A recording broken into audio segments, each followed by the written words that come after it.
こんにちは。銀座成功堂斉藤久志です。日本刀の美、今回は中野にやってまいりました。中野といえば大正末期創業の勝負堂さんがあります。歴史ある刀剣商が今何を思うのか、いろいろな話を伺っていきたいと思います。どうぞよろしくお願いいたします。こんにちは。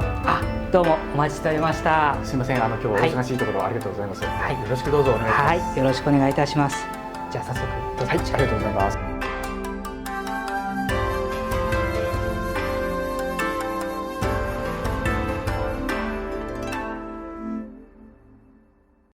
まず我々の関係というかについてですけど、主には高山先生にやっていただいている勉強会、これがまず共通の場になるかと思うんですけども、どうでしょう、勉強会の方はもう9年目になりますけども、ご自分の中で変化みたいなものは何か感じるものありますか？そうですね、やっぱり勉強会の講師でいらっしゃる高山先生ですね。私はお名前だけは耳にしたことあったんですけれども、その勉強会を経て初めてお会いして、本当に今の自分という人間を構成している要素の半分は先生なんじゃないかなと、なるほど、思うほどの、出会いでしたから、私としてはそういったきっかけの場を作っていただいた久志さん、あとは正さんと松川さん、お三方にはもう大変感謝しております。いやとんでもないです。そういう意味ではあれですね、刀だけじゃなくて人生の先生でも、そうですね、もう第二の父だと思ってますから。素晴らしい。私も高山先生、本当に小学生の頃から可愛がっていただいて、で私も今日本当に講師にわたってお世話になっているんですけど、本当にありがたい先生で、まだこれからもどんどん高山先生にご活躍いただきたいなと。それでは次にお店の歴史をご紹介ください。創業は大正末期でして、戦前はですね、麻布の霞町というところにお店があったんですけれども、先の大東亜戦争の戦火で焼けまして、それから昭和30年31年になってからここの今の中野で営業を再開いたしました。これがその昭和30年から40年ぐらいのお店の写真なんですね。あら、歴史を感じる建物ですね。その頃は私も知りませんけれども、大平桑一が長野の出身だったんですけれども、東京出てきまして、それでこの刀の商売を始めまして、そこから、こちらに写っているのが私の祖父の、勝利なんですけれども、私の祖父が引き継いで商売をしていたんですが、研ぎをやってまして、うちの祖父は結構職人かたぎな人だったらしくてですね、ちょっとぶっきらぼうなところがあったというふうに聞いてますね。でもなんか職人さんらしいね。そうです。逆に祖母がですね、結構その商売の方は切り盛りをしていたというふうに聞いておりまして、交換会ですねに行ってたのは主に祖母が行ってたようです。私が小学校上がる前に祖母は亡くなってしまったんですけれども、子供心ながらに怖いおばあちゃんでしたね。おばあちゃんのそうですね、亡くなったですけど、そんな感じがします。でそれから私の父正義が引き継いだんですけれども、早かったですね。55で他界したもんですから、2、3年闘病生活があったわけですけども、がんと分かってから強くは言わないですけども、なんとなくやってほしいのかなと思うようなことが少し話していただきまして、それからじゃあいざやろうということで、始まったんですけれども、もう本当にその頃は苦しかったですね。何にも分からなくて、何していいかも分からなくて、でしばらくして佐野美術館の、勉強会に、お邪魔するようになって、また数年経って先ほども申し上げた高山先生との出会いを機に、特にその刀を見るというその鑑定の面ですね、自分でも感じる成長というのがありましたね。そうした大平君のやっぱり努力が、ね、はい、今日のこのお店の、発展につながっていると思いますので、はい、ね、今後もお互い勉強会通じて、そうですね、交換会、頑張っていきましょう。はい、次にですね名刀紹介ということで、よろしくお願いいたします。はい、こちらはですね担当名文がですねひやうえのでう裏が文なにと年季が入っておりまして、第66回の重要統計に合格しました物件でして、つまるところ南北朝の年季が入った大麻ということでございまして、非常に珍なるものなんですけれども、訓山先生の鞘書きがございまして、関東日々書のですね続4に相当する、つまり書籍化されなかったけれども刀剣美術に連載された部分に長所がございまして、せっかくそちらがありますので、そこを一部抜粋しながら紹介させていただければと思います。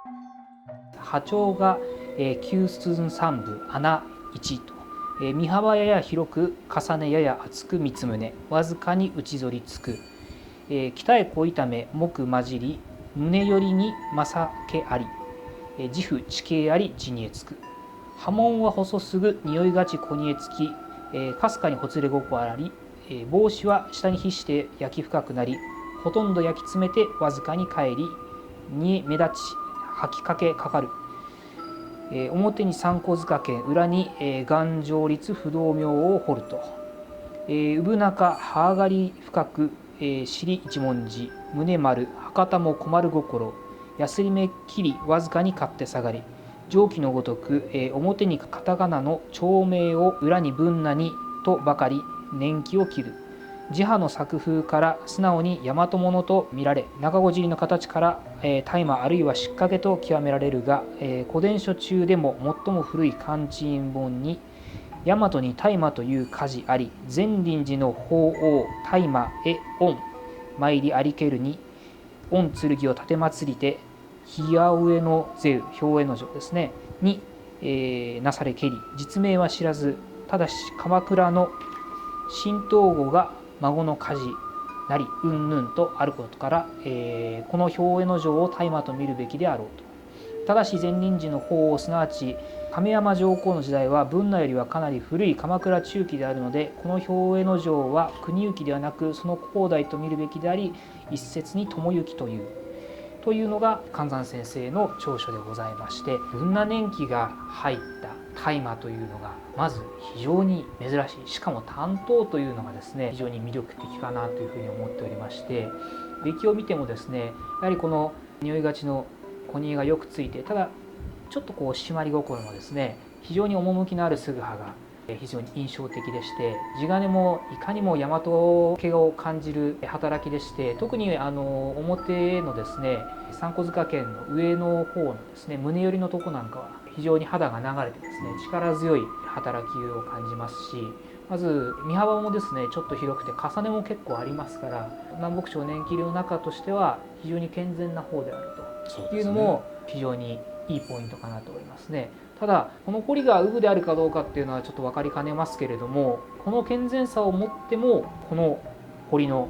特に不動の顔なんかを見るとですねそこそこどぎべってるわけですから、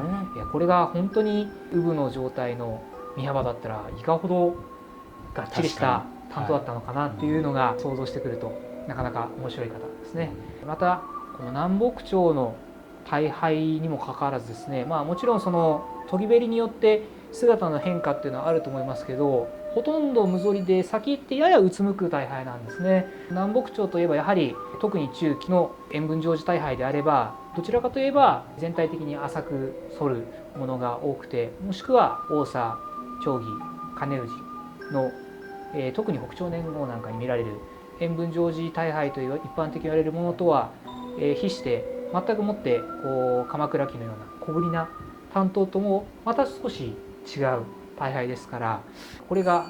仮にもう少し健全な産の状態を想定したとしてもちょっと変わった姿なので、その点も非常に興味深い担当ですね。いずれにせよ大珍品ということで先日重要統計にもめでたくなりましたので紹介させていただきました。ありがとうございます。私も先ほど拝見させていただいたんですけども、大麻の罪名裏念切りっていうのは初めてですし、楽しませていただきましたし、大変勉強になりました。ありがとうございます。